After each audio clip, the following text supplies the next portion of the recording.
রাসূল করিম সাল্লাল্লাহু আলাইহি ওয়াসাল্লামের যে বাহ্যিক আচরণ, বাহ্যিক কথা বলা, সেটা তো আমরা জানি।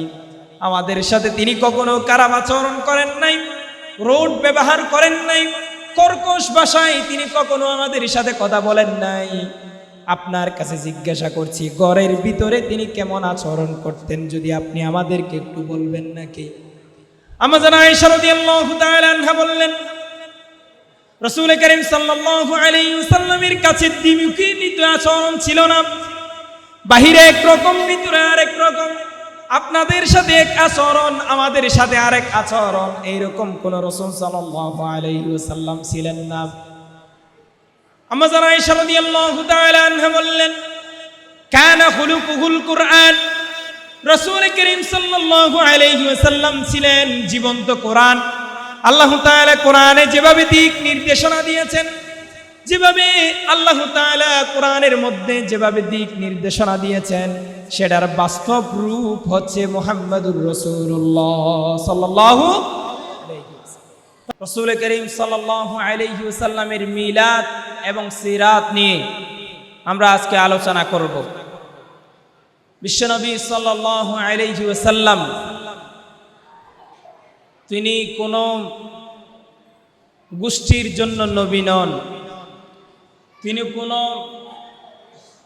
আরবের, শুধু অনারবের বা কোন দেশের কোন স্থানের জন্য নির্দিষ্ট কোন নবী নয়। কথা বলতে হবে, তিনি হলেন পুরো মানব জাতির জন্য রহমাতুল লিল আলামিন। আল্লাহ তাআলা রাসূল করিম সাল্লাল্লাহু আলাইহি ওয়াসাল্লামকে পুরো মানব জাতির জন্য রহমাতুল লিল আলামিন করে পাঠিয়েছেন, ঠিক কি না? তোমাদের জন্য বোধহয় পাঠান নাই, তোমরা ছোটদের জন্য পাঠাইছে। তাহলে কথা বলতে হবে তো, আমার দিকে তাকাইতে হবে। রাসূল করিম সাল্লাল্লাহু আলাইহি ওয়াসাল্লাম আমার আপনার মতো ছোট ছিলেন কিনা? ছিলেন। আপনাদের মতো এত দুষ্টুমি করেছেন? করেন নাই? তাহলে আপনারা কেমনে করতেছেন? আমাদের যিনি আদর্শ রাসূল, তিনি যদি ছোট অবস্থায় দুষ্টুমি না করে, তাহলে আমরা করতে পারবো? হ্যাঁ, ঠিক আছে। তাহলে আমরা কথা দিয়েছি দুষ্টুমি করব না, কেমন? তাহলে রাসূল সাল্লাল্লাহু আলাইহি ওয়াসাল্লাম ছোটদের জন্য যেমন রাসূল, বৃদ্ধদের জন্য, যুবকদের জন্য, সবার জন্য তিনি তেমন রাসূল। সুবহানাল্লাহি ওয়া বিহামদিহি। আল্লাহ তাআলা এই রাসূলকে পুরো মানব জাতির হিদায়াতের জন্য আল্লাহ তাআলা প্রেরণ করেছেন। শুধু রাসূলকে প্রেরণ করেছেন নাকি সাথে আর কিছু দিয়েছেন? সাথে কোরআন দিয়েছেন, একটা গাইড বুক দিয়েছেন, যেটার দিক নির্দেশনা মেনে রাসূল করিম সাল্লাল্লাহু আলাইহি ওয়াসাল্লাম যাতে মানব জাতিকে হিদায়াতের পথে নিয়ে আসতে পারে, সেই জন্য কোরআন দিয়েছেন, ঠিক কি না? সম্মানিত ভাইয়েরা, আল্লাহ তাআলা আল্লাহ রাসূল সাল্লাল্লাহু আলাইহি ওয়াসাল্লামকে পৃথিবীর শুরু থেকে একেবারে কিয়ামত পর্যন্ত যত ব্যক্তি আসবে, কোন ব্যক্তি পরিপূর্ণ ছিল না, একমাত্র বিশ্বনবী ব্যতীত আর কোন মানুষ, এমনকি কোন নবীও পরিপূর্ণ ছিল না। এটা আল্লাহ তাআলা কোরআনে প্রমাণ দিয়েছেন। আল্লাহ রাব্বুল আলামিন বিশ্বনবী মুহাম্মদুর রাসূলুল্লাহ সাল্লাল্লাহু আলাইহি ওয়াসাল্লামকে কোন নির্দিষ্ট জায়গার জন্য পাঠান নাই। এর পূর্বে যত নবী পৃথিবীতে এসেছে, প্রত্যেক জনকে নির্দিষ্ট জায়গার জন্য, নির্দিষ্ট ভূখণ্ডের জন্য, নির্দিষ্ট গোষ্ঠীর জন্য আল্লাহ তাআলা প্রেরণ করেছেন। এই জন্য নবীরা দাওয়াত দেওয়ার শুরুতেই তারা বলতো, ইয়া কওমি, হে আমার জাতি। আর বিশ্ব নবী, আমার নবী, আপনার নবী কখনো ইয়া কওমি বলেন নাই। রাসূলুল্লাহ বলেছেন, হে দেশবাসী, হে মানব জাতি। আল্লাহ রাসূল সাল্লাল্লাহু আলাইহি ওয়াসাল্লাম সমস্ত মানব মণ্ডলীকে ইঙ্গিত করে কথা বলতেন। এখান থেকে এটা প্রমাণ হয় যে আল্লাহ রসুলকে আল্লাহ তাআলা পুরো মানব জাতির জন্য পাঠিয়েছে। আমরা কি এটা স্বীকৃতি দিচ্ছি রসুল্লাহ সবার জন্য?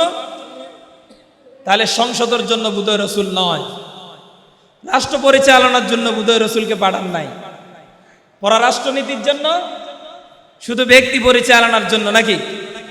রাসূল করিম সাল্লাল্লাহু আলাইহি ওয়াসাল্লামের জীবনে যেমনি ভাবে ব্যক্তি পরিচালনার শিক্ষা আছে, তেমনি ভাবে পরিবার পরিচালনার শিক্ষা আছে, আবার সমাজ পরিচালনা, সংসদ পরিচালনা, পররাষ্ট্রনীতি আছে নাই?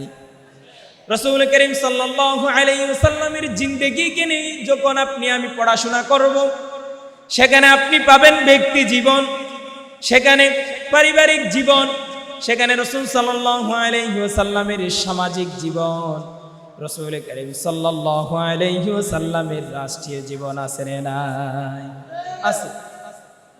রাসূল করিম সাল্লাল্লাহু আলাইহি ওয়াসাল্লাম যখন জন্মগ্রহণ করলেন, আমরা যেটাকে বলেছি 12ই রবিউল আউয়াল, সিরাতের কিতাবের মধ্যে আধুনিক সবচেয়ে গুরুত্বপূর্ণ যে সিরাত আর রাহিকুল মাখতুম, মনে থাকবে? সিরাতের কিতাবের মধ্যে এসেছে রাসূল করিম সাল্লাল্লাহু আলাইহি ওয়াসাল্লাম 9 রবিউল আউয়াল জন্মগ্রহণ করেছেন। কত? দুইটা মত আছে, একটা হচ্ছে প্রসিদ্ধ আর একটা সহিহ বলা হয়। 12ই রবিউল আউয়াল যেটা, সেটাকে আমরা প্রসিদ্ধ মত হিসেবে ধরে নিয়েছেন আলেমরা, আর সিরাতের আধুনিক মত অনুযায়ী হচ্ছে নবী করিম সাল্লাল্লাহু আলাইহি ওয়াসাল্লাম 9 রবিউল আউয়াল জন্মগ্রহণ করেছেন। সুবহানাল্লাহ। রাসূল করিম সাল্লাল্লাহু আলাইহি ওয়াসাল্লাম সোমবারে রোজা রাখতেন। বিশ্বনবীর কাছে সাহাবারা জানতে চাইলেন, ইয়া রাসূলুল্লাহ, সোমবারে আপনি কেন রোজা রাখেন, আমাদেরকে একটু জানাবেন নাকি? রাসূল করিম সাল্লাল্লাহু আলাইহি ওয়াসাল্লাম বললেন, এই সোমবার দিনে আমি জন্মগ্রহণ করেছি। সুবহানাল্লাহ। তার মানে দিন নিয়ে কোনো ধরনের মতানৈক্য নাই, তারিখ নিয়ে একটু মতানৈক্য আছে। আলেমরা বলেছেন, দুইটা মত দিয়েছেন, কেউ 9 রবিউল আউয়ালকে গ্রহণ করেছেন, আবার কেউ 12ই রবিউল আউয়ালকে গ্রহণ করেছেন। রাসূল করিম সাল্লাল্লাহু আলাইহি ওয়াসাল্লাম যেই বছর জন্মগ্রহণ করেছেন, সেই বছরেই মক্কার মধ্যে ভয়াবহ একটা ঘটনা ঘটে গেল। তার 50 দিন বা 45 দিন আগে রাসূল করিম সাল্লাল্লাহু আলাইহি ওয়াসাল্লাম বলেছেন, হাতির বছরে আমি জন্মগ্রহণ করেছি। সেই হাতির বছর কি? আব্রাহা বাদশা নামে আমরা নাম শুনেছি। তার শক্তিমত্তা নিয়ে, হাতির বহর নিয়ে সে কাবাকে ধ্বংস করার জন্য আসছিল, কিন্তু ধ্বংস করতে পারা নাই। আল্লাহ রাব্বুল আলামিন বলছেন, আলাম তারা কাইফা ফাআলা রাব্বুকা বিআসহাবিল ফিল আলাম ইয়াজআল কাইদাহুম ফি তাদলিল ওয়া আরসালা আলাইহিম তায়রান আবাবিল তারমিহিম বিহিজারাতিন মিন সিজ্জিল ফাজআলাহুম কাআসফিন মাকুল। সম্মানিত ভাইরা আমার, আল্লাহ তাআলা এই সূরার মাধ্যমে এই মেসেজ আমাদেরকে দিচ্ছেন যে আল্লাহ রাব্বুল আলামিন বলছেন, সেই দিন যারা কাবাকে ধ্বংস করার জন্য এসেছিল, আপনার কি মনে নাই? তাদের দিকে ইঙ্গিত করে আল্লাহ রাব্বুল আলামিন বলছেন, তাদেরকে আমি ভক্ষিত ঘাসের ন্যায় করে দিয়েছি। একেবারে ছোট ছোট কিছু পাথর দিয়ে এমন ভাবে তাদের কাছে আঘাত করা হয়েছে, ভক্ষিত ঘাসের মতো হয়ে গেছে। ভক্ষিত ঘাস মানে কি বুঝছেন? বুঝেন নাই?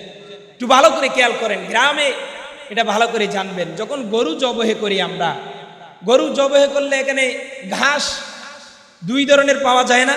একটা একেবারে যেটা আটা হয়ে যায়, পায়খানা, যেটা একেবারে আটা হয়ে যায়, কিন্তু আরেকটা ছোট্ট একটা পুটলার মধ্যে কিছু ঘাস পাওয়া যায়, যেগুলো অর্ধেক অর্ধেক খাওয়া আছে না? দেখছেন কখনো? দেখেন নাই, কারণ আপনারা তো বড় লোক, গরুর জবাই করলে ধারে কাছে আমরা থাকি না। দেখবেন এখানেই আল্লাহ তাআলা উদাহরণ দিচ্ছে। আল্লাহ রাব্বুল আলামিন বলছে, এই যে পুটলার মধ্যে যে ঘাসগুলো ছিল, গরু যেগুলো জমা রাখার পরে, গাভী যেগুলো জমা রাখার পরে রাতের বেলায় আবার এগুলো ভিতর থেকে বের করে খায়, খায় কিনা? গরু দেখবেন যখন সে গোয়ালের মধ্যে থাকে তখন কিছুক্ষণ পরপর গালটারে চাবাইতে থাকে, চিবাইতে থাকে। দেখছেন কখনো, খেয়াল করছেন? এই যে যেগুলো চিবাই, এগুলো কোত্থেকে আসে? এগুলো মূলত ওই যে অর্ধেক খাওয়ার যেগুলো জমা করে রাখছে সেখান থেকে নিয়ে এগুলো খায়, তারপরে মূল থলির মধ্যে চলে যায়। এই যে অর্ধেক খাওয়া যে ঘাসের কথা বলা হচ্ছে সেটাই সূরার মধ্যে বলছে। ভক্ষিত ঘাসের নিয়ে আমি তাদেরকে সেই দিন বানিয়েছি। তাদের গুস্তগুলো, তাদের রক্ত গুস্তগুলো আমি টুকরো টুকরো করে ফেলেছি, একেবারে ভক্ষিত ঘাসের নিয়ে এরকম টুকরো টুকরো আমি সেই দিন করে দিয়েছি। সেটা কি আপনার মনে নাই? সুবহানাল্লাহ। কতগুলো পাখির মাধ্যমে আল্লাহ তাআলা এই শাস্তি দিয়েছেন, সে আল্লাহ বোধহয় এখন নাই। আছে? বিশ্বাস করি আমরা আছে। আল্লাহ রাসূল সাল্লাল্লাহু আলাইহি ওয়াসাল্লাম জন্মের পরে মক্কার প্রথা অনুযায়ী রাসূল সাল্লাল্লাহু আলাইহি ওয়াসাল্লামকে আরবের সেই সময়ের একটা প্রথা ছিল, তারা বেদুইনদের কাছে কিছুদিন সন্তান দিয়ে দিত যাতে গ্রামের শিক্ষার সাথে তারা বড় হয়, গ্রামের বাসার সাথে বড় হয়। তখনকার সময়ে গ্রামের বাসাই ছিল সবচেয়ে বেশি গ্রহণযোগ্য, ঠিক না? এখন কিন্তু গ্রামের ছেলেরাই কিন্তু শক্তিশালী বেশি হয়। দেখবেন আপনার শহরে আপনার সন্তান, তার সাথে গ্রামে যখন ঈদ কোরবানে বেড়াইতে যায়, আপনার বাড়িতে প্রতিদিন বিচার আসতে থাকে, বাবা আমার ওই ছেলে মারছে, আমার ওই ছেলে মারছে। আসে না বিচার? মানে আপনার ছেলেরা সবাই মারে, কিন্তু আপনার ছেলে কারো গায়ে হাত তুলতে পারে না, একটু ব্যথা পাইলে সে তার বিচার। এটা হচ্ছে গ্রামের বৈশিষ্ট্য। গ্রামের ছেলেরা হচ্ছে শক্তিশালী হয়, তাদের কথা বলার ধরন একটু ভিন্ন হয়। হয়তো এখন এটা বিকৃত হয়ে গিয়েছে, কিন্তু তখন সময় গ্রামেই ছিল সবচেয়ে বেশি কথার গ্রহণযোগ্যতা, সুন্দর ভাষা ছিল, এবং সেখানে গ্রামের শরীর হয় ভালো। এই জন্য রাসূল করিম সাল্লাল্লাহু আলাইহি ওয়াসাল্লামকে গ্রামে পাঠানো হলো। সেখানে কিছুদিন থাকার পরে রাসূল সাল্লাল্লাহু আলাইহি ওয়াসাল্লাম আবার নিজের মায়ের কাছে ফিরে আসলেন। আমি এই কথাগুলো এই জন্য বলছি, শুধু আমার এই যে বাচ্চাদের জন্য বলছি, কিন্তু তারা শুনছে না। রাসূল করিম সাল্লাল্লাহু আলাইহি ওয়াসাল্লাম এই বাচ্চা বয়সে কি পরিমাণ আচরণ করতেন, কি ধরনের আচরণ করতেন, কত সুন্দর আচরণ তিনি করতেন। কখনো কারো সাথে তিনি বেয়াদবিমূলক আচরণ হবে তো দূরের কথা, কারো মুখোমুখি কথা পর্যন্ত তিনি বলেন নাই। এই জন্য রাসূল সাল্লাল্লাহু আলাইহি ওয়াসাল্লামকে তারা বলতেন কি? আল আমিন। এই জন্য রাসূল সাল্লাল্লাহু আলাইহি ওয়াসাল্লামকে তারা বলতো আস-সাদিক। রাসূল সাল্লাল্লাহু আলাইহি ওয়াসাল্লামকে তারা বলতো আল করিম। এভাবে তারা কি দিয়েছে? উপাধি দিয়েছে। তারা কি দিয়েছিল? উপাধি দিয়েছে। যেই ব্যক্তিগুলো উপাধি দিয়েছে, ইসলাম আসার পরে, নবুয়ত আসার পরে, সেই ব্যক্তিগুলো আবার রাসূলুল্লাহকে বলেছে মাজনুন, সেই ব্যক্তিগুলো বলেছে আবার রাসূলুল্লাহকে সাহির, সেই ব্যক্তিগুলো বলেছে রাসূলুল্লাহকে শাঈর, ঠিক কি না? আমরা আজকের মূলত আলোচনা যেটা করতে চেয়েছিলাম সেটা হচ্ছে রাসূল সাল্লাল্লাহু আলাইহি ওয়াসাল্লামের পারিবারিক জীবন। আমাদের পরিবার আর রাসূলুল্লাহর পরিবার কেমন সেটা নিয়ে আমরা কথা বলতে চেয়েছি। আল্লাহ তাআলা আল্লাহ রাসূল সাল্লাল্লাহু আলাইহি ওয়াসাল্লামকে পুরো মানব জাতির জন্য একটা আদর্শ করে পাঠিয়েছেন। কি হিসেবে? একটা আদর্শ হিসেবে পাঠিয়েছেন, যার কাছে আপনি ব্যক্তি জীবনের কিছু শিখতে চাইলে সেটা পাবেন। পারিবারিক জীবন পাবেন, সামাজিক জীবন পাবেন, রাষ্ট্রীয় জীবন পাবেন, সব কিছু আপনি রাসূল সাল্লাল্লাহু আলাইহি ওয়াসাল্লামের জিন্দেগির মধ্যে আছে না নাই? সব কিছু আছে। সেখান থেকে আমরা রাসূল সাল্লাল্লাহু আলাইহি ওয়াসাল্লামের শুধু পরিবার নিয়ে আজকে কথা বলবো। আল্লাহ রাসূল সাল্লাল্লাহু আলাইহি ওয়াসাল্লামের পরিবার কেমন ছিল, তার স্ত্রীদের সাথে তিনি কেমন ব্যবহার করতেন। ইয়া আইয়ুহান নাসু তাকু রাব্বাকুমুল্লাযী খালাকাকুম মিন নাফসিন ওয়াহিদা ওয়া খালাকা মিনহা যাওজাহা ওয়া বাথা মিনহুমা রিজালান কাসীরা। আল্লাহ রাব্বুল আলামিন ইরশাদ করলেন, ইয়া আইয়ুহান নাসু তাকু রাব্বাকুমুল্লাযী খালাকাকুম, হে আমার মানব জাতি, আমি তোমাদেরকে সৃষ্টি করেছি একটি আত্মা থেকে। কয়টি আত্মা? একটি আত্মা থেকে। সেই একটি আত্মা হচ্ছে হযরত আদম আলাইহিস সালাম। কে? হযরত আদম আলাইহিস সালাম। সেই আদম আলাইহিস সালাম থেকে মা হাওয়াকে সৃষ্টি করলেন, আর দুইজনের উদর থেকে আল্লাহ তাআলা মানব জাতিকে সৃষ্টি করলেন। সুবহানাল্লাহ। তাহলে সেই মানব জাতি থেকে আর আমরা সৃষ্টি হয়েছি, এই মানব জাতির মাধ্যমেই তো আমরা এসেছি। হযরত আদম আলাইহিস সালাম মা হাওয়ার মাধ্যমে আমরা এসেছি। রাসূল করিম সাল্লাল্লাহু আলাইহি ওয়াসাল্লামও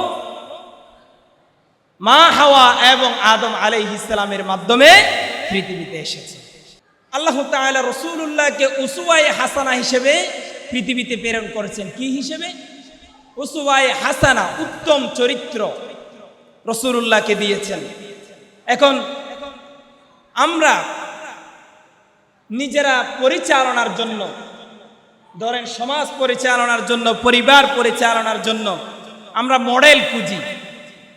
আমাদের দেশে সবচেয়ে সেলিব্রিটি কে, সেটার পরিবার কেমনে চলে তার থেকে আমরা মডেল খুঁজি। মানে সে যেভাবে পরিবার চালায়, তার সন্তান স্ত্রী, তাদের ভিতরে কোনো নৈতিকতা, পর্দার কোনো ধরনের গুরুত্ব তাদের কাছে নাই, তাদের থেকে শিখেই আমি আমার পরিবারকে সেভাবে চালাই।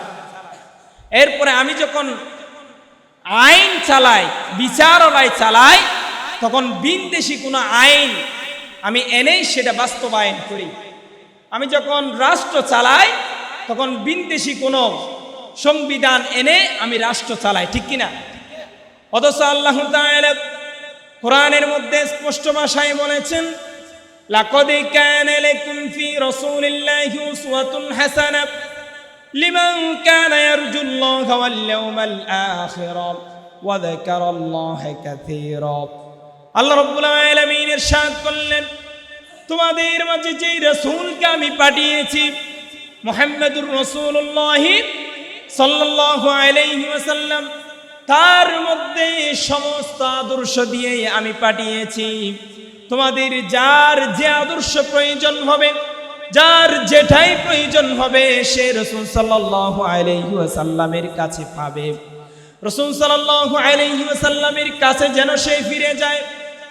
যার যেটা প্রয়োজন হবে, পরিবার চালানোর জন্য নীতি প্রয়োজন, পরিবার কিভাবে চালাবেন সেটা রাসূলুল্লাহর কাছ থেকে আপনি শিখবেন। আল্লাহ রাব্বুল আলামিন এই আয়াতের মাধ্যমে সেটা ইঙ্গিত দিয়েছেন উসওয়ায়ে হাসানা বলে। উসওয়ায়ে হাসানা হচ্ছে এমন একটা বিষয়, পৃথিবী সৃষ্টির পর থেকে আল্লাহ রাসূলকে আমাদের জন্য আদর্শ বানিয়েছেন। কি বলেছেন? শ্রেষ্ঠ আদর্শ, আর কোন আদর্শ হতে পারে না, একমাত্র রাসূল ছাড়া আর কোন আদর্শ হতে পারে না। তাহলে আমার আপনার আদর্শবান ব্যক্তি হচ্ছেন কে? রাসূল সাল্লাল্লাহু আলাইহি ওয়াসাল্লাম। আমার আপনার মডেল কে? রাসূল। আমার আপনার মডেল কে? কথা বলতে হবে। এই আমার আপনার মডেল কে? রাসূল সাল্লাল্লাহু আলাইহি ওয়াসাল্লাম। রাসূল করিম সাল্লাল্লাহু আলাইহি ওয়াসাল্লাম বিদায় হজ্জের ভাষণে দুইটি কথা রাসূলুল্লাহ বলে গিয়েছেন সাহাবীদেরকে, তারাকতু ফীকুম আমরাইনি লান তাদিল্লু মা তামাসসাকতুম বিহিমা কিতাবাল্লাহি ওয়া সুন্নাতু রাসূল। আল্লাহ রাসূল সাল্লাল্লাহু আলাইহি ওয়াসাল্লাম সাহাবীদেরকে ডেকে সেই দিন ১৬ লক্ষ সাহাবী রাসূল সাল্লাল্লাহু আলাইহি ওয়াসাল্লামের সামনে উপস্থিত ছিলেন। সাহাবীদেরকে ইঙ্গিত করে বললেন, হে আমার সাহাবীরা শোনো, আমি তোমাদের জন্য দুইটি জিনিস রেখে যাচ্ছি। কয়টা জিনিস? দুইটা জিনিস আমি তোমাদের জন্য রেখে যাচ্ছি।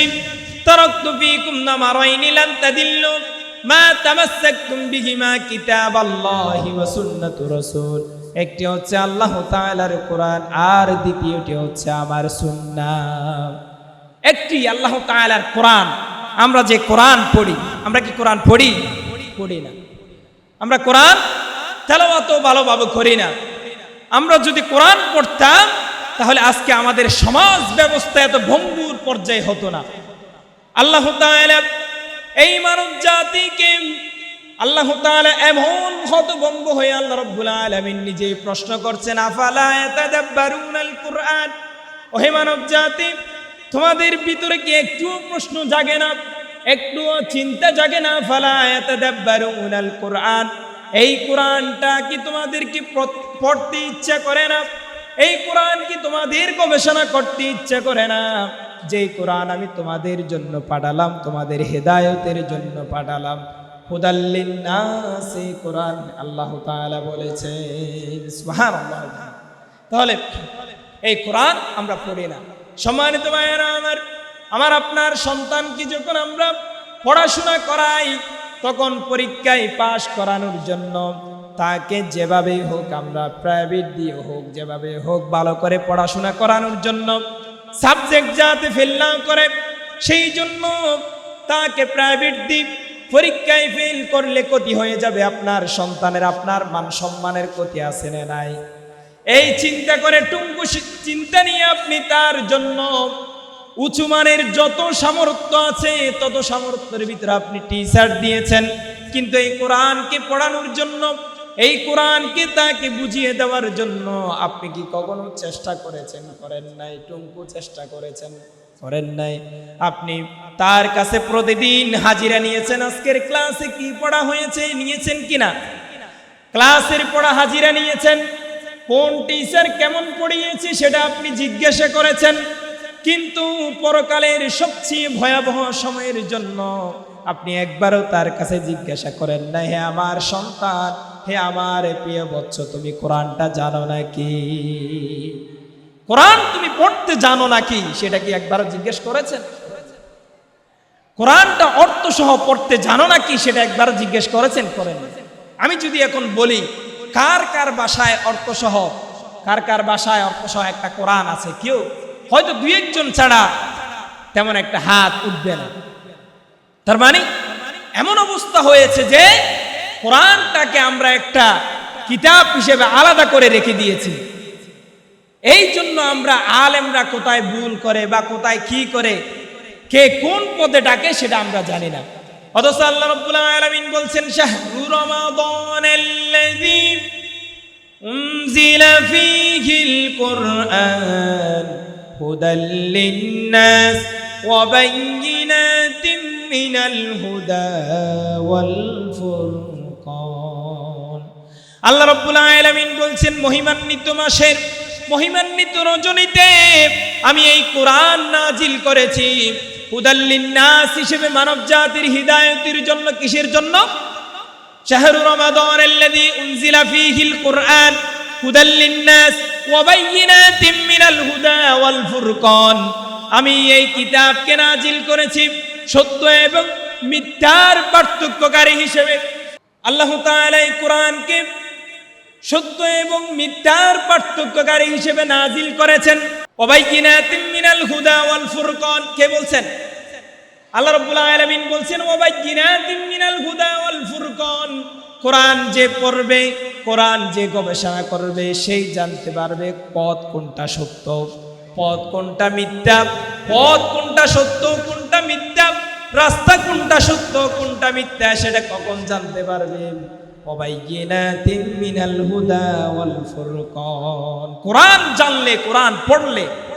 কিন্তু আমরা কোরআন পড়ি না, কিছুদিন ওই দলের পক্ষে, কিছুদিন ওই দলের পক্ষে, কিছুদিন আরেক দলের পক্ষে আসি আমরা। এইরকম অবস্থায় আমাদের দিন যাচ্ছে, কিন্তু নিজস্ব কোনো আদর্শ আমরা ধারণ করতে এখনো পারি নাই। কিছুদিন সমাজতন্ত্রকে এনে সমাজে বাস্তবায়ন করেছি, আবার কিছুদিন গণতন্ত্রকে এনে বাস্তবায়ন করেছি, আবার সেটাকে ডাস্টবিনে নিক্ষেপ করব, কিছুদিন পরে আবার আরেকটা দাঁড় করব। কারণ আমাদের নিজের আদর্শ থেকে আমরা বিলুপ্ত হয়ে গিয়েছি বিদায় আমাদের পাশ্চাত্যের গোলামিকে বেছে নিতে হয়েছে। ঠিক না? আমরা যদি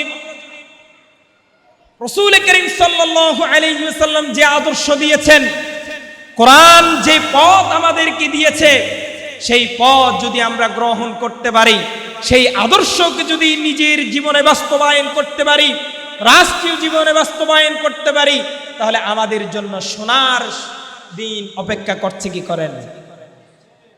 ইসলামের ইতিহাস যদি আমরা দেখি, ইসলামের পূর্বের ইতিহাস, এই মুসলমানরা পৃথিবীর বুকে রাজত্ব করেছে রাসূলুল্লাহর আদর্শ দিয়ে, কোরআন দিয়ে। যখন থেকে আমরা কোরআন এবং ইসলামকে ছেড়ে দিয়েছি, রাসূলুল্লাহর আদর্শকে ছেড়ে দিয়েছি, তখন থেকেই আমাদের কপালে লাঞ্ছনা, অবমাননা শুরু হয়ে গিয়েছে, ঠিক কিনা? রাসূল করিম সাল্লাল্লাহু আলাইহি ওয়াসাল্লাম আরেকটি কথা বললেন, আমি তোমাদের জন্য সুন্নাহ রেখে যাচ্ছি। সেই সুন্নাহ কি? আল্লাহ তাআলা কোরআনের ভাষায় এটাকে হিকমা বলেছেন। এই হিকমা হচ্ছে রাসূল সাল্লাল্লাহু আলাইহি ওয়াসাল্লামের আদর্শ। রাসূল করিম সাল্লাল্লাহু আলাইহি ওয়াসাল্লাম সাহাবীদেরকে বললেন, আমার সাহাবীরা, তোমরা আমাকে যেভাবে দেখেছো, যেভাবে পড়তে দেখেছো, খাইতে দেখেছো, চলতে দেখেছো, কথা বলতে দেখেছো, এই সবগুলোই হচ্ছে আমার সুন্নাহ। সুবহানাল্লাহ। আমার সুন্নাহ যারাই অনুসরণ করবে, এই কোরআন আর সুন্নাহ যারাই অনুসরণ করবে, যারা আঁকড়ে ধরবে, যারা আঁকড়ে ধরবে, কিয়ামতের দিন তারাই সফল কাম হবে। সুবহানাল্লাহ। তাহলে রাসূল করিম সাল্লাল্লাহু আলাইহি ওয়াসাল্লাম কয়টা জিনিস রেখে গেছেন? দুইটা। একটা হচ্ছে আল্লাহ তাআলার কোরআন, আরেকটা সুন্নাহ, হিকমা, যেটা রাসূল সাল্লাল্লাহু আলাইহি ওয়াসাল্লাম রেখে গিয়েছেন, নিজের বাস্তব জীবন। কিন্তু আমাদের মাঝে দুইটার একটাও ভালোভাবে নেই। কিছু মানে, কিছু মানে না, কিছু মানে আবার কিছু। আল্লাহ তাআলা বলছেন, উদখুলু ফিস-সিলমি কাফা, তোমরা ইসলামের মধ্যে পরিপূর্ণ প্রবেশ করো। এই কথা যখন আমরা বলি, তখন কিছু রাজনীতিবিদ, কিছু বিজ্ঞজন আমাদেরকে কথা শোনায়, বলে যে ১৫০০ বছর আগের মরু প্রান্তরের সেই সময়ের নাজিল হওয়া কোরআন আধুনিক যুগে কি এটা চলে? নাউজুবিল্লাহ। কারা বলে? তারা এটা বলে যে আধুনিক রাষ্ট্র ব্যবস্থায় এই কোরআন কি চলে? অথচ এই কোরআন এতটা আধুনিক যে মক্কার মরু প্রান্তরে কোরআন নাজিল হলেও আধুনিক বিজ্ঞানময় কোরআন বলা হয়েছে এটাকে। কোরআনের চেয়ে পৃথিবীর বুকে আর কোন আধুনিক গ্রন্থ আর হবে না, ঠিক কিনা? কিয়ামত পর্যন্ত যে যত বেশি গবেষণা করুক, যত বেশি থিওরি লিখুক না কেন, কোরআনের চেয়ে শ্রেষ্ঠ আধুনিক কিতাব আর পৃথিবীর বুকে আসবে না। চ্যালেঞ্জ আল্লাহ তাআলা দিয়েছেন, আমি দিই না। আল্লাহ রাব্বুল আলামিন বলছেন, যালিকাল কিতাবু লা রাইবা ফীহি হুদাল লিল মুত্তাকিন। এটা কোনো সাধারণ কিতাব নয়। কোন লেখক যখন বই লিখে, কিতাব লিখে, শুরুতেই বলে দেয় আমার কিতাবে যদি কোনো ধরনের ভুল থাকে, পরবর্তী সংস্করণে সেটা ঠিক করে নেওয়া হবে, বলে কি বলে না? আল্লাহ রাব্বুল আলামিন শুরুতেই বলছেন, যালিকাল কিতাবু লা রাইবা ফীহি। এখানে কোনো ধরনের সংশয়, সন্দেহের কোনো অবকাশ নাই। আর যারা সন্দেহ করবে তাদেরকে আল্লাহ তাআলা বলছেন, তোমরা তো সন্দেহ করছো, সাহস থাকলে একটা সূরা নিয়ে আসো বানিয়ে। একটা সূরা তো তোমরা পারবে না, একটা আয়াত নিয়ে আসো। একটা আয়াতও তোমাদের পক্ষে সম্ভব না। মক্কার কাফেররা, লবিদ বিন রবিয়া আরবের কবিদের মধ্যে সবচেয়ে বিখ্যাত কবি ছিল, শ্রেষ্ঠ কবি। বর্তমান যুগে এইরকম কবির কোনো দেখা নাই, এইরকম শ্রেষ্ঠ কবির বর্তমান যুগে নাই। এই কবিরা হাজার চেষ্টা করেছে কোরআন থেকে ভুল বের করতে, কোরআনের মতো একটা আয়াত রচনা করতে, কোরআনের মতো একটা সূরা তারা রচনা করতে হাজার চেষ্টা করেছে, কিন্তু পারে নাই। শেষ পর্যন্ত তারা আল্লাহ রাসূল সাল্লাল্লাহু আলাইহি ওয়াসাল্লামের কাছে এসে নত স্বীকার করলেন, বললেন, লাইসা হাযা কালামুল বাশার। তারা বললেন, এটা কোনো মানব রচিত গ্রন্থ নয়। তারা নিজেরা স্বীকৃতি দিলেন, এটা কোনো মানব রচিত কি নয়, গ্রন্থ নয়। আর আমাদের কিছু সুনুপুটি এলাকার, মানে আমাদের যে কিছু ব্যক্তি বলে এটা দিয়ে নাকি রাষ্ট্র পরিচালনা হবে না, এটা দিয়ে আধুনিক রাষ্ট্র ব্যবস্থা নাকি তৈরি হওয়া সম্ভব নয়, বলে কি বলে না? তাহলে রাসূল সাল্লাল্লাহু আলাইহি ওয়াসাল্লাম 2 নাম্বার কি রেখে গেছেন? সুন্নাহ। সেই সুন্নাহ হচ্ছে রাসূল সাল্লাল্লাহু আলাইহি ওয়াসাল্লামের বাস্তব জীবন। রাসূল করিম সাল্লাল্লাহু আলাইহি ওয়াসাল্লামের বাস্তব জীবনের একটি গুরুত্বপূর্ণ পাঠ হচ্ছে রাসূলুল্লাহর পারিবারিক জীবন। রাসূলুল্লাহর কি জীবন? পারিবারিক জীবন। আল্লাহ রাব্বুল আলামিন ইরশাদ করছেন, ওয়া ইন্নাকা লাআলা খুলুকিন আযীম। আল্লাহ রাব্বুল আলামিন কোরআনের মধ্যে অসংখ্য নবীর নাম এসেছে কোরআনে। আল্লাহ রাব্বুল আলামিন 25 নবীর নাম উল্লেখ করেছেন। কোন নবীর সাথে আল্লাহ তাআলা আযীম শব্দ ব্যবহার করেন নাই। কোন নবীর চরিত্রের সাথে আল্লাহ রাব্বুল আলামিন আযীম শব্দ ব্যবহার করেন নাই। শুধু একমাত্র বিশ্ব নবীর চরিত্রের সাথে আল্লাহ রাব্বুল আলামিন বলছেন, ওয়া ইন্নাকা লাআলা খুলুকিন আযীম, আমি আপনাকে মহান চরিত্রের উপরে প্রতিষ্ঠিত করেছি। আযীম শব্দ আল্লাহ তাআলা বলেছেন, সাধারণ কোনো ব্যক্তি না। আমি মহান চরিত্রের উপর আপনাকে আধিষ্ঠিত করেছি, প্রতিষ্ঠা করেছি। আল্লাহ রাব্বুল আলামিন বলছেন, পৃথিবীর যত মানুষ আপনার পিছু লাগুক না কেন, আপনাকে কেউ মাজনুন বলুক, সাহির বলুক, শাইর বলুক, যেটাই বলুক না কেন, আপনি কখনো কবি নন, আপনি জাদুকর নন, আপনি লেসকাটা নন, বরঞ্চ তারাই লেসকাটা। আল্লাহ রাব্বুল আলামিন বলছেন, ওয়া রাফা'না লাকা যিকরাক, আমি আপনার সম্মানকে এত বেশি মহান করেছি, পৃথিবী সৃষ্টির পর থেকে এত বেশি জীবনী নিয়ে গবেষণা হয়েছে এরকম কোন ব্যক্তি আর নাই। সুবহানাল্লাহ। একমাত্র বিশ্বনবীকে নিয়ে, ওনার জীবনী নিয়ে যত বেশি গবেষণা হয়েছে পৃথিবীর বুকে এইরকম আর কোনো মানুষ পাওয়া যায় না। সুবহানাল্লাহ। এমনকি খ্রিস্টানরা, ইহুদিরা রাসূলুল্লাহর জীবনী নিয়ে বই লিখেছে। মাইকেল এইচ হার্ট দা 100 বই লিখেছে, সেখানে সর্বপ্রথম রাসূলুল্লাহর জীবনীকে এনেছে। সুবহানাল্লাহ। শ্রেষ্ঠ মনীষী বলা হয়েছে। এমন নবী আমরা পেয়েছি, পাওয়ার পরেও আমরা তার আদর্শ গ্রহণ করতে পারি নাই, ঠিক কি না? আদর্শ গ্রহণ করতে। আল্লাহ রাসূল সাল্লাল্লাহু আলাইহি ওয়াসাল্লাম স্বামী হিসেবে কেমন ছিলেন? রাসূল করিম সাল্লাল্লাহু আলাইহি ওয়াসাল্লাম সাহাবায়ে কেরামদেরকে নিয়ে মসজিদে নববীর মধ্যে এভাবে বসে আছেন। এমন সময় রাসূল করিম সাল্লাল্লাহু আলাইহি ওয়াসাল্লাম বললেন, খায়রুকুম খায়রুকুম লিআহলি ওয়া আনা খায়রুকুম লিআহলি। আল্লাহ রাসূল সাল্লাল্লাহু আলাইহি ওয়াসাল্লাম বললেন, ও আমার সাহাবীরা শুনো,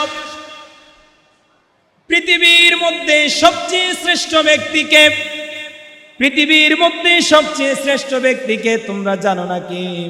সাহাবায়ে কেরামরা বললেন, ইয়া রাসূলুল্লাহ, আপনি বলুন। রাসূলুল্লাহ সাল্লাল্লাহু আলাইহি ওয়াসাল্লাম বললেন, খায়রুকুম খায়রুকুম লিআহলি ওয়া আনা খায়রুকুম লিআহলি। পৃথিবীর মধ্যে শ্রেষ্ঠ ব্যক্তি হচ্ছে সে যে তার স্ত্রীর কাছে শ্রেষ্ঠ, যে তার পরিবারের কাছে শ্রেষ্ঠ, সেই হচ্ছে পৃথিবীর মধ্যে সবচেয়ে শ্রেষ্ঠ ব্যক্তি, আর আমি আমার পরিবারের কাছে শ্রেষ্ঠ।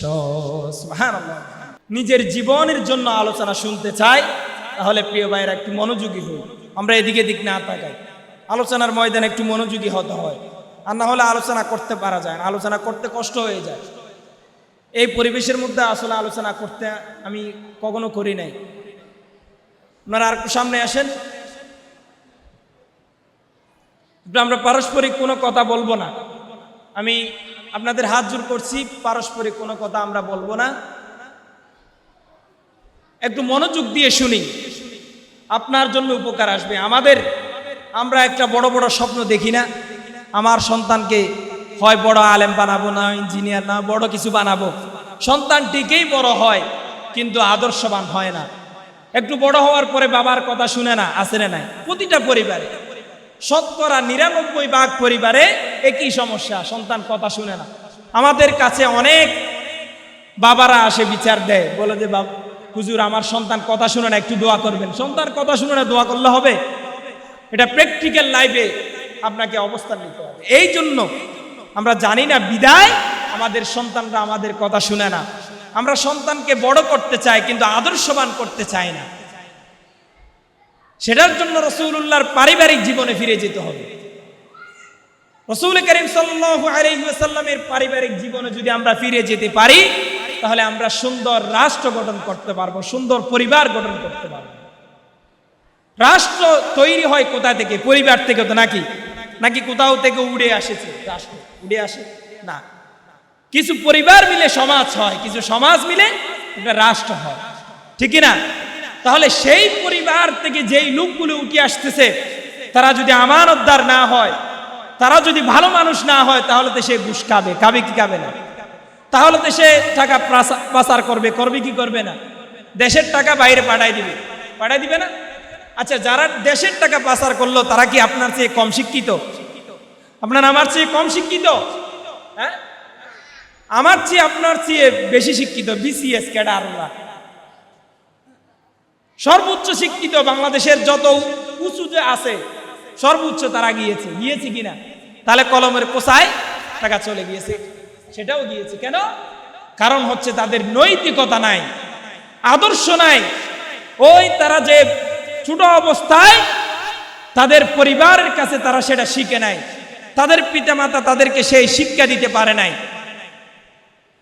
তাদের পরিবার তাদের রেজাল্ট ভালো হওয়ার জন্য, এ প্লাস গোল্ডেন আসার জন্য যেই পরিমাণ টাকা আঞ্জাম দিয়েছে, খরচ করেছে দ্বীনের কাজের জন্য, আদর্শ শিখানোর জন্য, সেভাবে তারা সময় ব্যয় করে নাই।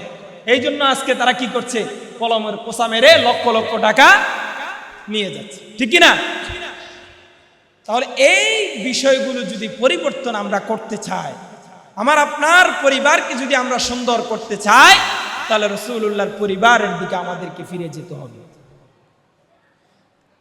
আমরা সবাই এখানে কেউ স্বামী বর্তমান আছি, আবার যারা বিবাহিত নয় তারা হয়তো স্বামী হবে, ঠিক না? তাহলে রাসূল সাল্লাল্লাহু আলাইহি ওয়াসাল্লাম স্বামী হিসেবে কেমন ছিলেন সেটা জানা দরকার বোধহয় আমাদের নাই। আছে? রাসূল করিম সাল্লাল্লাহু আলাইহি ওয়াসাল্লাম সাহাবায়ে কিরামদেরকে হাদিস বর্ণনা করেছেন। সাহাবায়ে কিরামদেরকে নিজে জিজ্ঞাসা করলেন, হে আমার সাহাবীরা, তোমরা জানো নাকি পৃথিবীর মধ্যে শ্রেষ্ঠ ব্যক্তিকে তোমরা জানো নাকি? সাহাবায়ে কিরামরা বললেন, ইয়া রাসূলুল্লাহ, আপনি বলুন। রাসূল করিম সাল্লাল্লাহু আলাইহি ওয়াসাল্লাম বলতে লাগলেন, খায়রুকুম খায়রুকুম লিআহলি ওয়া আনা খায়রুকুম লিআহলি। পৃথিবীর মধ্যে সবচেয়ে শ্রেষ্ঠ ব্যক্তি হচ্ছে সে যে তার পরিবারের কাছে শ্রেষ্ঠ, তার পরিবারের কাছে শ্রেষ্ঠ, পরিবার থেকে স্বীকৃত। রাসূলুল্লাহ আবার বললেন, আমি আমার পরিবারের কাছে শ্রেষ্ঠ। অর্থাৎ এই কথার মাধ্যমে এটা প্রমাণ হয় যে রাসূল করিম সাল্লাল্লাহু আলাইহি ওয়াসাল্লাম হচ্ছেন শ্রেষ্ঠ স্বামী। সুবহানাল্লাহ। এখন আপনার স্ত্রীর কাছে গিয়ে যদি আমি জিজ্ঞাসা করি আপনার স্বামী সম্পর্কে দুইটা কথা বলুন, আপনি চিন্তা করুন তো আপনার স্ত্রী আপনার পক্ষে বলবে নাকি বিপক্ষে বলবে? আপনি চিন্তা করুন। যদি আপনার বিপক্ষে কোনো কথা বলে তাহলে বুঝতে হবে পৃথিবীর সবচেয়ে নিকৃষ্ট লোক হলেন আপনি, আমি, ঠিক কিনা? আমার নেতার চরিত্র ফুলের মতো পবিত্র আছে না নাই? বাহিরে যখন মিছিল দেয় আমাদের নেতারা, মিছিল দেয় আমার নেতার চরিত্র ফুলের মতো পবিত্র। রাতের বেলায় নেতা যখন বাসায় যায় আর ওয়াইফের কাছে, স্ত্রীর কাছে গিয়ে জিজ্ঞাসা করবেন আমাদের নেতা সম্পর্কে একটু কমেন্ট করুন, বলছে সারা রাত আমার পিঠায়, সকালবেলা এখানে গিয়ে তোমাদের সাথে চরিত্রবান দেখায়। আছে না নাই?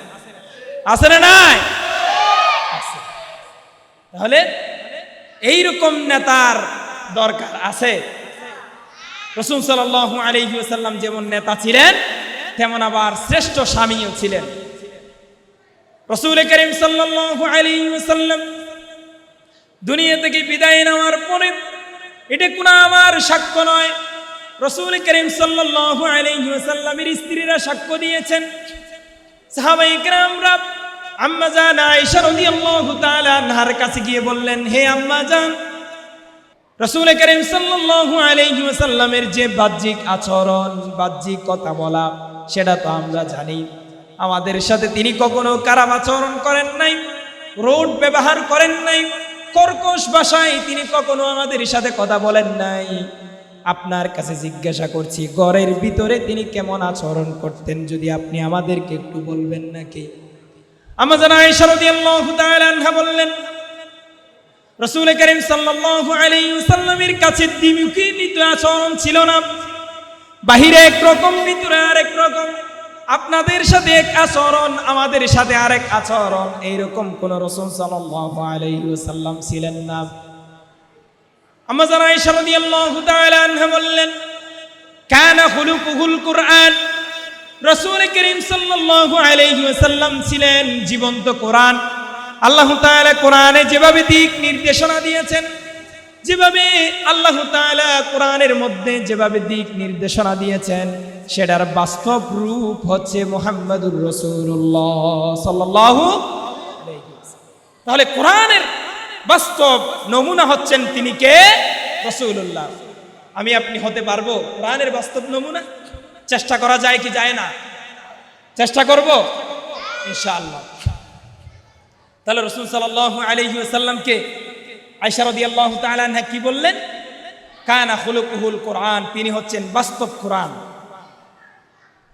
হযরত উম্মে সালামা রাদিয়াল্লাহু তাআলা রাসূলুল্লাহর আরেকজন স্ত্রী, তার কাছে গিয়ে যখন জিজ্ঞাসা করা হলো, হে আম্মা জান, আপনি রাসূলুল্লাহ সম্পর্কে কিছু বলবেন নাকি? আপনাদের সাথে তিনি কেমন আচরণ করতেন সেটা বিষয়ে যদি একটু জানাবেন নাকি? উম্মে সালামা রাদিয়াল্লাহু তাআলা আনহা বললেন, রাসূলুল্লাহর ভালোবাসা এমন ছিল যে আমরা কখনোই বুঝতাম না যে রাসূলুল্লাহ কাকে বেশি ভালোবাসে আবার কাকে কম ভালোবাসে, এটা আমরা কখনোই বুঝতাম না। আমার কাছে রাসূল আসলে আমি মনে করতাম সবচেয়ে বেশি আমাকেই ভালোবাসে। আবার আয়েশার কাছে যখন রাসূল যায় তখন আয়েশা মনে করে রাসূল সবচেয়ে বেশি আয়েশাকে ভালোবাসে। সুবহানাল্লাহ। কেমন ব্যক্তি তিনি ছিলেন! রাসূলুল্লাহর স্ত্রী ছিল অনেকজন, আমরা জানি 11 জন, মতান্তরে 13 জন। সেটা রাসূল সাল্লাল্লাহু আলাইহি ওয়াসাল্লামের জন্য বিভিন্ন কারণে ছিল। সমস্ত স্ত্রী, সিরাতের কিতাবের মধ্যে একটা শব্দও আপনি পাবেন না যে রাসূলুল্লাহর উপরে একটা ব্যক্তি, একটা স্ত্রী অভিযোগ করেছে। কিন্তু আমার আপনার স্ত্রী যখন শাশুড়ি বাড়িতে আসে, শ্বশুর শাশুড়ি বাড়িতে যখন আসে, আপনি যখনই রুম থেকে বের হবেন শুরু হয়ে যাবে কাহিনী। কত কিচ্ছে কাহিনী আছে না নাই? এটা কি আমি বানিয়ে বলছি? আমি কিন্তু বিবাহিত, এগুলো বাস্তব জীবনের কথা বলছি, ঠিক আছে কিনা? আবার যখন আপনার স্ত্রী তার বাপের বাড়ি বেড়াইতে যায়, সেখানেও চলে বিভিন্ন ধরনের, মানে গীবতের সুপারলেটিভ ডিগ্রি যেটাকে বলা হয়, সেটা মেয়েদের কাছে আপনি পাবেন। এত পরিমাণ গীবত করে, এই জন্য রাসূলুল্লাহ বললেন 2 জন মেয়ের কাছে যদি আরেকজন মেয়ে আসে, যেখানে 3 জন মেয়ে হয়েছে সেখানে শয়তান এসেছে। অর্থাৎ 2 জনের সাথে আরেকজন যিনি এসেছে সেটা হচ্ছে শয়তান। এত পরিমাণ গীবত তারা করে। আমি আমার পরিবার পর্যন্ত রাখতে পারি না যে মাঝে মধ্যে শুনি, আমি আমার সামনে করা না। একটু যখন আরগুল হয়ে দূরে যায় তখন আস্তে করে তারা বসে শুরু করে আরেকজনের কথা। আমি তাদের কাছে জিজ্ঞাসা করি, তোমরা কি নিজেদের কথা একটু বলতে পারো না? তোমার নিজেদের কি কোনো দোষ নাই? নিজেদের কোনো দোষই নাই, শুধু তোমার আরেকজনের দোষ, আরেক পরিবারের দোষ আছে না? আমরা আবার পুরুষরা কিন্তু একেবারে খুব নাদোষ নুদোষ না, আমরা কোনো কথাই বলি না, এরকম না? এরকম। রাসূল সাল্লাল্লাহু আলাইহি ওয়াসাল্লাম কেমন স্বামী ছিলেন, আমি আপনি কেমন? আল্লাহ রাব্বুল আলামিন কোরআনের মধ্যে বলছেন, ইয়া আইয়ুহাল্লাযীনা আমানু লা ইয়াহিল্লু লাকুম আন তারিতুন নিসা কারহা। আল্লাহ রাব্বুল আলামিন এখানে বেশ কয়েকটি কথা বলেছেন। আল্লাহ তাআলা নারীদেরকে সম্মানের কথাই আয়াতে বলেছেন। আল্লাহ রাসূল সাল্লাল্লাহু আলাইহি ওয়াসাল্লাম স্ত্রীদেরকে সম্মান দিতেন, স্ত্রীদেরকে যথেষ্ট সম্মান দিতেন এবং তাদের সাথে সম্মানের সাথে কথা বলতেন।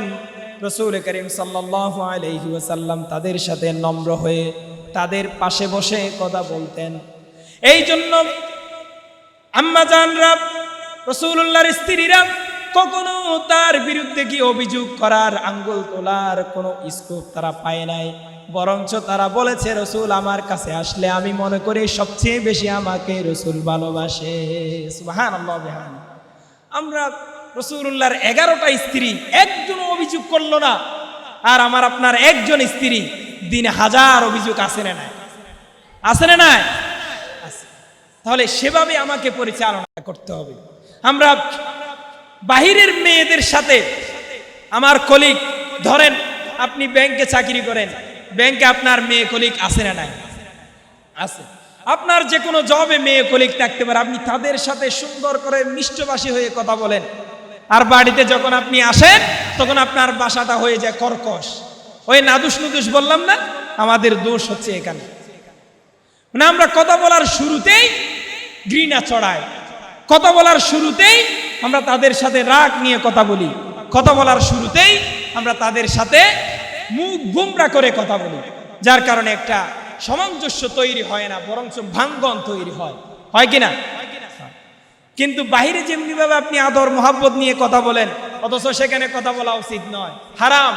সেখানে কিন্তু আপনি সুন্দর করে কথা বলছেন, আপনার ওয়াইফের সাথে, আপনার পরিবারের সাথে আপনি সুন্দর করে কথা বলছেন। সম্মানিত ভাইয়েরা, খারাপ লাগছে? রাসূলুল্লাহর পরিবার নিয়ে আমি বেশ কয়েকবার আলোচনা করেছি, এটা আমি নিজের টার্গেট বানিয়েছি।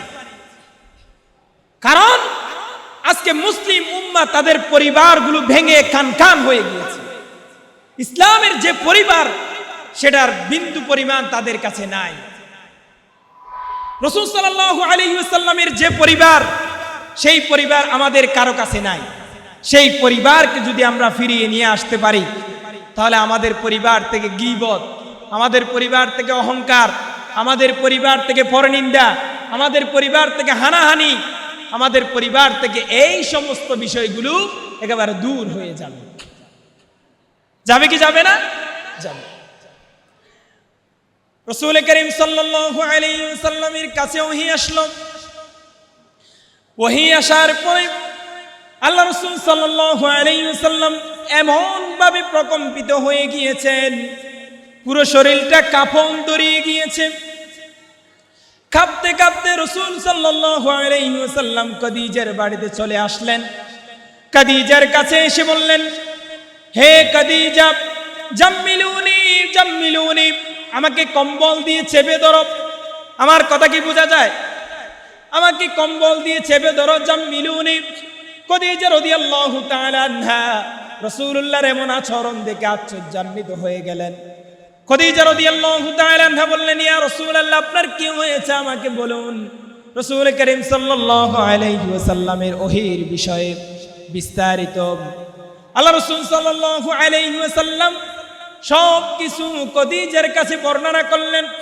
খাদিজা রাদিয়াল্লাহু তাআলা আনহা অভয় দিয়ে, সাহস দিয়ে বললেন, ভালো করে খেয়াল করুন প্রিয় ভাইয়েরা আমার, আপনার স্ত্রী আপনি যখন বিপদে পড়বেন, আপনাকে এভাবে অভয় দিবে কিনা, সাহস দিবে কিনা, একটু ভালো করে খেয়াল করুন। হযরত খাদিজা রাদিয়াল্লাহু তাআলা আনহা বললেন, ফাওয়াল্লাহি লা ইউখজিকাল্লাহু আবাদান, ফাওয়াল্লাহি ইন্নাকা লাতাসিলুর রাহমা ওয়া তাসদিকুল হাদিস। খাদিজা রাদিয়াল্লাহু তাআলা আনহা বললেন, আল্লাহর কসম করে বলছি, হে আল্লাহর রাসূল, হে মুহাম্মদ সাল্লাল্লাহু আলাইহি ওয়াসাল্লাম, আপনার ভয় পাওয়ার কোনো কারণ নাই। আল্লাহ তাআলা আপনার মানহানি করবেন না, আপনার বেইজ্জতি করবেন না। আপনার কাছে যে এসেছে অবশ্যই ভালো কিছু হবে, এখনো পর্যন্ত জানে না। জিবরাইল আল্লাহর রাসূলের কাছে এসে কোরআন নাজিল করে দিলেন, ইকরা বিসমি রাব্বিকাল্লাযী খালাক, খালাকাল ইনসানা মিন আলাক, ইকরা ওয়া রাব্বুকাল আকরামুল্লাযী আল্লামা বিল কলম। এই কোরআনের আয়াতগুলো নাজিল হওয়ার পরে আল্লাহ রাসূল সাল্লাল্লাহু আলাইহি ওয়াসাল্লাম বাড়িতে এসে প্রকম্পিত হয়ে খাদিজা রাদিয়াল্লাহু তাআলা আনহু এই সময় অভয় দিয়ে বললেন, আপনাকে আল্লাহ তাআলা কখনো লাঞ্ছিত করবেন না, অপমানিত করবেন না, কারণ আপনি গরিব দুঃখীদের বন্ধু। কি বলছেন? রাসূলুল্লাহর বৈশিষ্ট্য বলতেছেন। আপনার স্ত্রী আপনার কিছু বৈশিষ্ট্য বলবে কিনা শুনুন। সবাই আমার দিকে মনোযোগ হন। আম্মাজান খাদিজা রাদিয়াল্লাহু তাআলা আনহা রাসূল করিম সাল্লাল্লাহু আলাইহি ওয়াসাল্লামকে অভয় দিয়ে বললেন, ফাওয়াল্লাহি লা ইউখজিকাল্লাহু আবাদান, হে আমার রাসূল, আপনার কোনো টেনশনের কারণ নাই, আপনার কোনো চিন্তার কারণ নাই। আল্লাহ তাআলা আপনাকে লাঞ্ছিত করবেন না, অপমানিত করবেন না, কারণ আপনি গরিব দুঃখীদের বন্ধু, আপনি আমানতদার, আপনি আস-সাদিক, আপনি বিশ্বস্ত মানুষ, আপনার কাছে কেউ দান চাইতে আসলে, কেউ সহযোগিতা চাইতে আসলে আপনি তাকে সহযোগিতা করেন। এই জন্য আল্লাহ তাআলা আপনাকে লাঞ্ছিত অপমানিত করবেন না। সুবহানাল্লাহ। তাহলে এমন স্ত্রী রাসূলুল্লাহর ছিল, যখন রাসূল সাল্লাল্লাহু আলাইহি ওয়াসাল্লাম বিপদে পড়লেন, ভয় পেয়ে গিয়েছেন, এই সময় খদিজা এসে বললেন, আপনার টেনশনের কারণ নাই, কোনো চিন্তার কারণ নাই, আপনি হচ্ছেন সমাজের সবচেয়ে ভালো ব্যক্তি, সবচেয়ে ভালো মানুষ, আপনি আমানতদার, আপনি সত্যবাদী। এভাবে বলে বলে আল্লাহ রাসূল সাল্লাল্লাহু আলাইহি ওয়াসাল্লামকে অভয় দিচ্ছেন, সাহস দিচ্ছেন। আপনি বিপদে পড়লে আপনাকে অভয় দিবে আপনার স্ত্রী, সাহস দিবে, সাহস যোগাবে, যোগাবে। সাহস যদি না যোগায়, আপনার সাথে তার যদি এরকম সম্পর্ক না হয়, তাহলে আমার আপনার পরিবারে কোনো রাসূলুল্লাহর পরিবারের মতো হতে পারে। সম্মানিত ভাইয়েরা আমার, রাসূল করিম সাল্লাল্লাহু আলাইহি ওয়াসাল্লামের সবচেয়ে ছোট স্ত্রী ছিলেন আম্মা আয়েশা রাদিয়াল্লাহু তাআলা আনহা। আম্মা আয়েশা রাদিয়াল্লাহু তাআলা আনহা বললেন, তোমাদেরও একটি সূর্য আছে, আমারও একটি সূর্য আছে। আমার সূর্য রাতে উদিত হয় আর তোমাদের সূর্য দিনে উদিত হয়। কে বললেন? আয়েশা রাদিয়াল্লাহু তাআলা আনহা। স্বামী সম্পর্কে বলছেন, স্বামী সম্পর্কে বলছেন। আমি এখানে একটা কথা বলি, আপনি বাড়িতে আসার পরে বিকাল টাইমে যখন জব থেকে আসেন, কাজ থেকে আসেন, অফিস থেকে আসেন, আপনি বাড়িতে আসার পরে আপনার স্ত্রী খুশি হয় নাকি বেজার হয়? যদি খুশি হয় তাহলে বুঝতে হবে আপনার পরিবার মোটামুটি শান্তশিষ্ট আছে। কিন্তু বেজার হয় তাহলে এখানে গাবলা আছে না নাই? আছে না নাই? আছে। আয়েশা রাদিয়াল্লাহু তাআলা আনহা বললেন, আমার সামনে থেকে যখন রাসূলুল্লাহ চলে যায় মনে হয় যেন আমি বিশাল কিছু হারিয়ে ফেলেছি। আবার রাসূলুল্লাহ যখন আমার কাছে আসতো তখন আমি মনে হয় যেন বিশাল ধন পেয়েছি, এরকম করে খুশি হয়ে যায়। সুবহানাল্লাহ, এরকম খুশি হতাম। এবং তিনি কি বললেন? তোমাদের সূর্য আছে, আমারও সূর্য আছে। এটা আল্লাহ তাআলা কোরআনের মধ্যে বলছেন। আয়েশা রাদিয়াল্লাহু তাআলা না কথাটা এমনি এমনি বলেন না। আল্লাহ রাব্বুল আলামিন কোরআনের মধ্যে সূর্যের শব্দ ব্যবহার করতে গিয়ে বলেছেন ওয়াজআলাশ শামসা সিরাজা। আল্লাহ রাব্বুল আলামিন এখানে বলছেন সিরাজা শব্দ ব্যবহার করেছেন সূর্যের সম্পর্কে। রব্ব কারীম বলছেন আমি জ্বলন্ত প্রদীপ তোমাদের জন্য নির্ধারিত করলাম সূর্য। ওয়াজআলাশ শামসা সিরাজা। আবার আল্লাহ তাআলা আল্লাহ রাসূল সাল্লাল্লাহু আলাইহি ওয়াসাল্লামের গুণাবলী সম্পর্কে আলোচনা করতে গিয়ে সেখানে বলেছেন সিরাজান মুনীরা। একই শব্দ সিরাজ রাসূল সাল্লাল্লাহু আলাইহি ওয়াসাল্লামের জীবনে ব্যবহার করলেন, আবার সিরাজ শব্দ সূর্যের সাথেও ব্যবহার করলেন। এখান থেকে এটা বোঝা যায় যে এই সূর্য, আধুনিক সায়েন্স যদি আপনি একটু গবেষণা করেন, পৃথিবীর মধ্যে যত যান রয়েছে অর্থাৎ যত জীব জন্তু রয়েছে সবগুলোই সূর্য থেকেই উৎসব, সূর্য থেকেই নিয়ে আলো নিয়ে চলে। এই যত কিছুই তৈরি হচ্ছে বিদ্যুৎ থেকে শুরু করে সব কিছুই সূর্য থেকেই আলো নিয়ে তৈরি করা হচ্ছে। আল্লাহ তাআলা সেই সূর্যকে ব্যবহার করার জন্য, সেই সূর্যের জন্য আল্লাহ রাব্বুল আলামিন বলছেন ওয়াজআলাশ শামসা সিরাজা। আবার একই শব্দ রাসূল সাল্লাল্লাহু আলাইহি ওয়াসাল্লামের জন্য বলেছেন ওয়াদাইয়ান ইলাল্লাহি বিইজনিহি ওয়াসিরাজাম মুনীরা। আমি রাসূল সাল্লাল্লাহু আলাইহি ওয়াসাল্লামকে আল্লাহ তাআলার দিকে ডাকার জন্য জ্বলন্ত প্রদীপ হিসেবে আমি তোমাদের কাছে প্রেরণ করেছি। সাধারণ কোনো ব্যক্তিকে তোমাদের কাছে পাঠাই নাই, একবারে জ্বলন্ত প্রদীপ, উজ্জ্বল প্রদীপ আমি তোমাদের কাছে পাঠিয়েছি। সুবহানাল্লাহ। কিন্তু আমরা একটা গ্রহণ করেছি, কোনটা? যখন প্রয়োজন হয় সূর্যকে আমরা গ্রহণ করেছি না? শীতকাল যখন আসে তখন সকালবেলা একটু বের হই, গরম নিই, ভিটামিন ডি খাওয়ার জন্য, নেই কিনা? বিভিন্নভাবে আমরা সূর্যকে কাজে লাগাচ্ছি, সূর্যকে ব্যবহার করছি কিনা? করছি।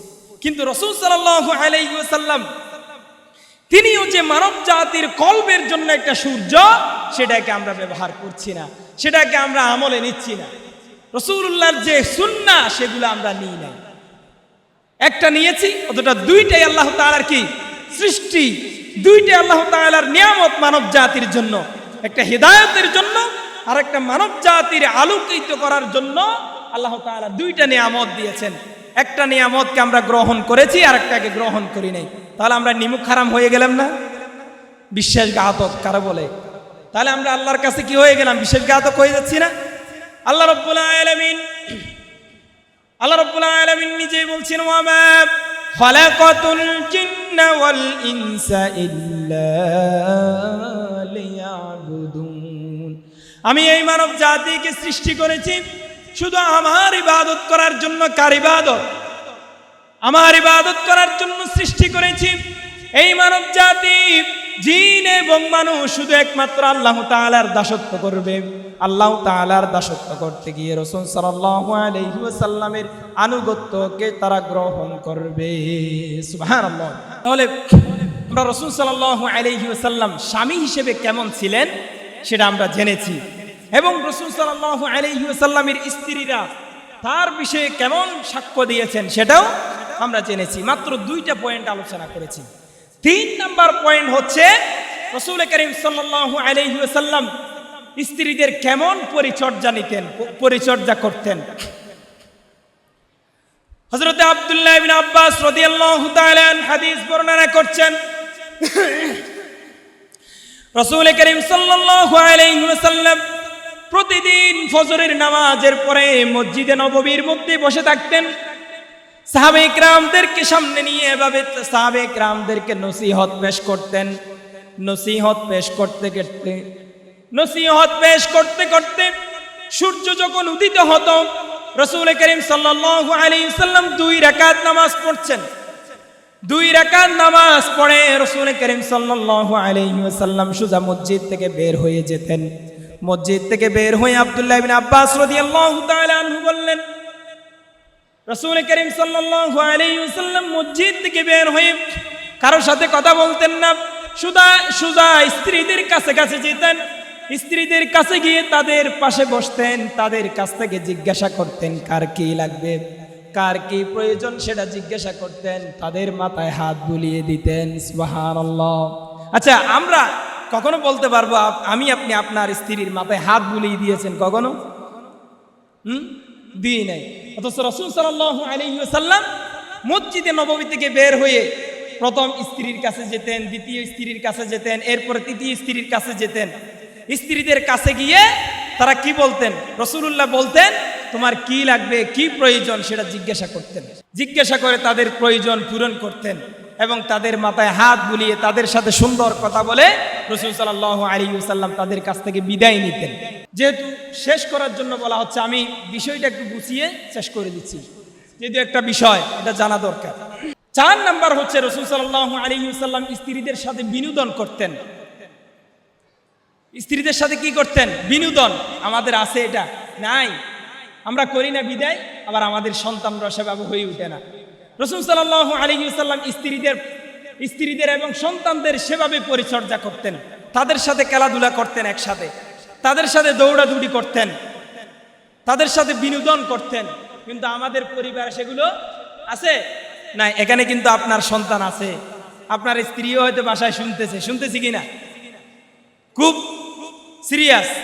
এই জন্য বিষয়গুলো ভালো করে ঢুকাই নিতে হবে। রাসূল করিম সাল্লাল্লাহু আলাইহি ওয়াসাল্লামের 5 নাম্বার হচ্ছে, সবচেয়ে বড় বৈশিষ্ট্য ছিল তিনি কখনো গাল মন্দ করতেন না। আল্লাহ রাব্বুল আলামিন সূরা আলে ইমরান 159 নং আয়াত আল্লাহ রাব্বুল আলামিন ইরশাদ করছেন, ফাবিমা রাহমাতিন মিনাল্লাহি লিনতালাহুম ওয়ালাউ কুনতা ফাযযান গালিযাল কলবি লাফাদ্দু মিন হাওলিক। আল্লাহ রাব্বুল আলামিন ইরশাদ করছেন, আমি আপনার কাছে যেই নবী পাঠিয়েছি, অর্থাৎ মানব জাতির কাছে যেই নবীকে পাঠিয়েছি, আল্লাহ রাসূলকে ইঙ্গিত করে বলছেন, হে রাসূল, আপনি কখনো মানব জাতির সাথে, মানুষের সাথে কর্কশবাসী হবেন না, খারাপবাসী হবেন না।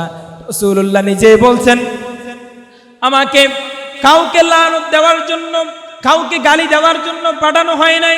আমাকে ওমা আরসালনাকা ইল্লা রাহমাতাল লিল আলামিন, আমাকে মানব জাতির জন্য রহমাতুল লিল আলামিন করে পাঠিয়েছেন। সম্মানিত ভাইয়েরা আমার, আমি ঘটনাকে সংক্ষেপ করে বলছি। রাসূল করিম সাল্লাল্লাহু আলাইহি ওয়াসাল্লাম যখন তায়েফে দ্বীনের দাওয়াতের কাজ চালিয়ে যেতে লাগলেন, তায়েফের মানুষের কাছে যখন গিয়ে বললেন তোমরা ইসলাম গ্রহণ করো, এই কথা বলার সাথে সাথে রাসূলুল্লাহর উপরে নির্যাতন হয়েছে কি হয় নাই? রাসূলুল্লাহর উপরে তারা এমনভাবে নির্যাতন করলো, পাথর মারতে মারতে রাসূলুল্লাহকে তারা বেহুশ করে ফেলা হয়েছে। রাসূলুল্লাহ সাল্লাল্লাহু আলাইহি ওয়াসাল্লাম মাটিতে পড়ে গিয়েছেন। আল্লাহ তাআলা জিবরাইলকে বললেন, হে জিবরাইল, আমার নবী যদি বলে অনুমতি দেয় তাহলে তুমি তায়েফকে আজকে পৃথিবীর মাটি থেকে ধ্বংস করে দিবা। রাসূলুল্লাহর কাছে জিবরাইল এসে বললেন, ইয়া রাসূলুল্লাহ, আপনি যদি অনুমতি দেন আমি এই তায়েফবাসীকে আজকে ধ্বংস করে দিতে চাই। রাসূলুল্লাহ বললেন, না না না। আল্লাহ তাআলার দরবারে হাত তুললেন, হে রব্বুল আলামিন, আমার দাওয়াত হয়তো তারা আজকে গ্রহণ করে নাই, আমার দেওয়া তো হয়তো ভুল হতে পারে, আপনি তাদেরকে ক্ষমা করে দিন। সুবহানাল্লাহ। মানব জাতির জন্য তিনি ক্ষমা চেয়ে গেলেন। আল্লাহ রাসূল সাল্লাল্লাহু আলাইহি ওয়াসাল্লাম বললেন, আজকে আপনি তাদেরকে ক্ষমা করুন, সামনে আমি যখন আসবো হয়তো তারা আবার গ্রহণ করবে। সুবহানাল্লাহ বিহামদি। তারা গ্রহণ করেছে কিনা? করেছে। রাসূল করিম সাল্লাল্লাহু আলাইহি ওয়াসাল্লামের কাছে হযরত আনাস ইবনে মালিক রাদিয়াল্লাহু তাআলা প্রায় 10 বছর খাদেম ছিলেন রাসূলুল্লাহর। এই 10টা বছরে আনাস রাদিয়াল্লাহু তাআলা বললেন, আমাকে রাসূল সাল্লাল্লাহু আলাইহি ওয়াসাল্লাম কখনো একটা বারের জন্য এই কথা বলেনি যে হে আনাস তুমি এই কাজ কেন করেছো, এই কাজ তুমি কেন করনি, এটা একবারের জন্য বলেননি। সুবহানাল্লাহ। অথচ আমি রাসূলুল্লাহর দাস, রাসূল সাল্লাল্লাহু আলাইহি ওয়াসাল্লামের খাদেম, তিনি চাইলে আমাকে প্রহার করতে পারতেন, তিনি চাইলে আমাকে গালি দিতে পারতেন। আমাদের আয়েশা রাদিয়াল্লাহু তাআলা আনহা হাদিস বর্ণনা করছেন, মা দরাবা রাসূলুল্লাহ সাল্লাল্লাহু আলাইহি ওয়াসাল্লাম শাইয়ান কাত্তু বিয়াদিহি ইমরাতান। রাসূলুল্লাহ বলছেন, আমাদের আয়েশা রাদিয়াল্লাহু তাআলা আনহা বলছেন, রাসূল করিম সাল্লাল্লাহু আলাইহি ওয়াসাল্লামের জীবনে তিনি কাউকে প্রহার করেন নাই, স্ত্রীদেরকে তিনি কখনো মন্দ কথা বলেন নাই, এমনকি তার দাসদেরকেও, তাকে যারা রাসূল করিম সাল্লাল্লাহু আলাইহি ওয়াসাল্লামকে যারা সহযোগিতা করত তাদেরকে পর্যন্ত তিনি কখনো, সহপাঠীদেরকে পর্যন্ত তিনি কখনো গাল মন্দ করে কর্কশ ভাষায় কোনোদিন কিছু বলেন নাই। সুবহানাল্লাহ। এমন রাসূল আমরা পেয়েছি, পাওয়ার পরও আমরা গ্রহণ করতে জানি না। এত কিছু পাওয়ার পর আমরা কি গ্রহণ করেছি? গ্রহণ করতে পারি নাই। আমরা এত সুন্দর, এত কিছু পাওয়ার পরও আল্লাহ রাসূল সাল্লাল্লাহু আলাইহি ওয়াসাল্লামকে আল্লাহ তাআলা আমাদের কাছে পাঠিয়েছেন সর্বকালের শ্রেষ্ঠ নবী হিসেবে, শ্রেষ্ঠ আদর্শবান, শ্রেষ্ঠ মডেল, পারফেক্ট একটা মডেল ব্যক্তি আমাদের কাছে আল্লাহ তাআলা পাঠিয়েছেন। তারপরও আমরা আমাদের জীবনে গ্রহণ করতে পারি নাই। কারণ আইইউবি মিডিয়া, অপসংস্কৃতি মুক্ত আধুনিক ভিডিও সেন্টার।